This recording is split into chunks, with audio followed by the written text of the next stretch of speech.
The ideals of the Jedi Order have always been grounded on the basis of peace and justice.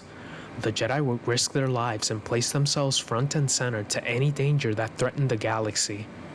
However, being the shield that intends to protect everyone also means bearing the weight of responsibility of one's resolve. Despite the noble-minded intent found behind the brave actions of some, nothing can account for the unpredictable nature of life and the choices that others make that are beyond our control that affect the outcome of those honorable actions. In today's video, we will cover the heartbreaking story of a time where the heroics of a single Jedi would unintentionally mark an entire planet forever, which resulted in our hero being an unwilling catalyst in its destruction. Our story comes from the Battle of ITHOR, covered within the pages of the Star Wars novel Dark Tide Part 2, Ruin. The year was 25 ABY, and the Yuuzhan Vong War had already begun. The Vong were destroying everything in their path, conquering the entire Outer Rim by this point, and began to carve their way towards the Mid-Rim worlds. The Yuuzhan Vong race intended to run through any force that blocked their way towards the core worlds. The peaceful world of ITHOR, known for its rich forests and bright landscapes, now found itself in the midst of an impending invasion. With the Vong nearing the Mid-Rim territories, securing ITHOR became top priority for both the New Republic and Imperial Remnant.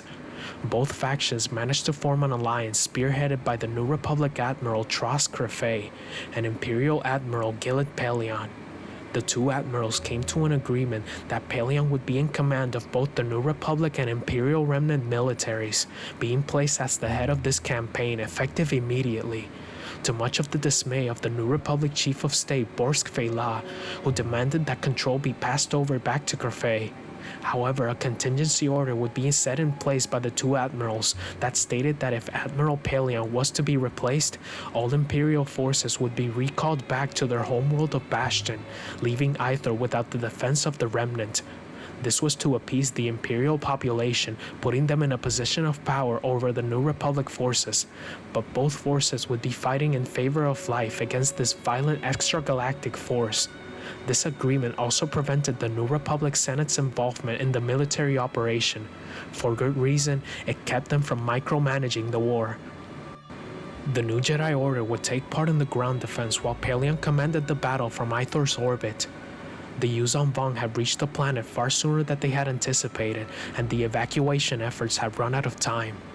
This was made worse by the fact that more than half of ITHOR's population still remained on the surface. The Jedi Master Corran devised a plan to buy the evacuation team enough time to complete the extraction by challenging the Yuuzhan Vong commander spearheading the invasion. The commander was known as Shedao Shai, who already held a deep grudge against Corran for killing two of his kin back on Bemil during the events of Dark Tide Part 1. Shai was greatly offended by the fact that the Jedi still had the bones of his fallen kin in his possession.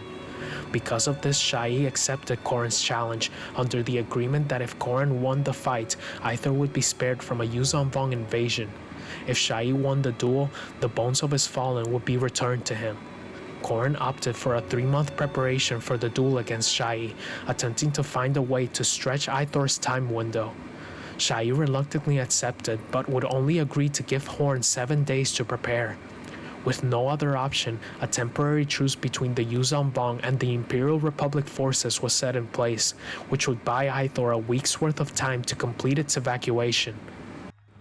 The two would meet on top of a plateau where they would face each other, with Grandmaster Luke Skywalker and Shedao's second Dane Leon observing the duel, both serving as witnesses of their respective clans. The duel itself was nothing if not vicious. Shedao never stopped coming for Horn and attacked him relentlessly, brandishing his living amphi-staff all throughout the fight. Savage strikes that came from the Vong commander were barely missing Corran just by a few centimeters. Corran gave it his all just to keep up with Shedao, but Horn was running on fumes which began to slow his movements, unintentionally creating an opening where Commander Shai was able to stab Corran's abdomen, catching the sharp edge of the amphi-staff. Luke had watched on, hoping for Corran's well-being, but knew Horn would not be able to survive this bout if Shai did not allow it. In order to help Corran, Luke had reached through the Force and was able to temporarily mend the Jedi Master's wound, keeping him alive long enough for him to finish his duel with the Yuuzhan Vong commander.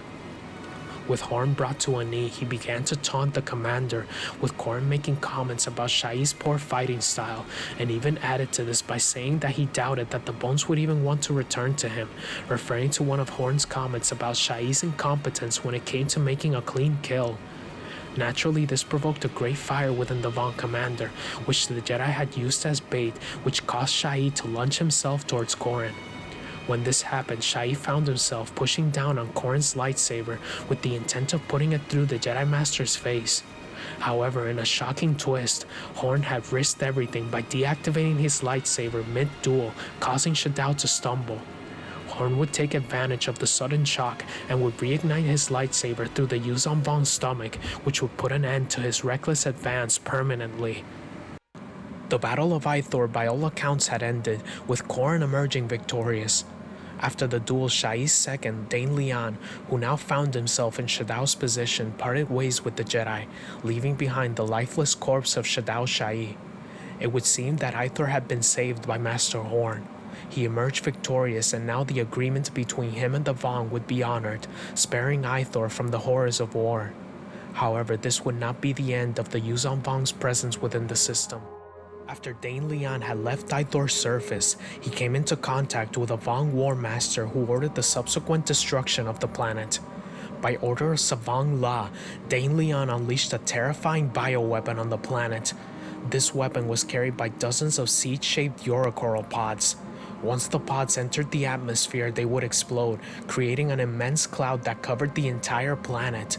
The bacteria carried by the cloud would spread like wildfire, taking out any remaining life on ITHOR. Because Corran was the face that would challenge the Vong, he shouldered the responsibility of securing ITHOR, and because the planet was destroyed, Horn willingly became the scapegoat of the Jedi so that the entire Order would be spared from the blame. Despite the protests of some of its members, who argued that they should all stand with Corran.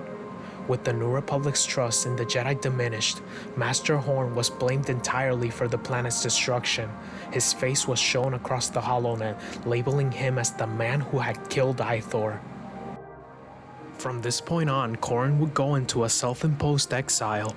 His undying determination never wavered, taking what is given and choosing what he believes to be the right path, going above and beyond for those around him, even if it meant sacrificing himself for everything that he believed in.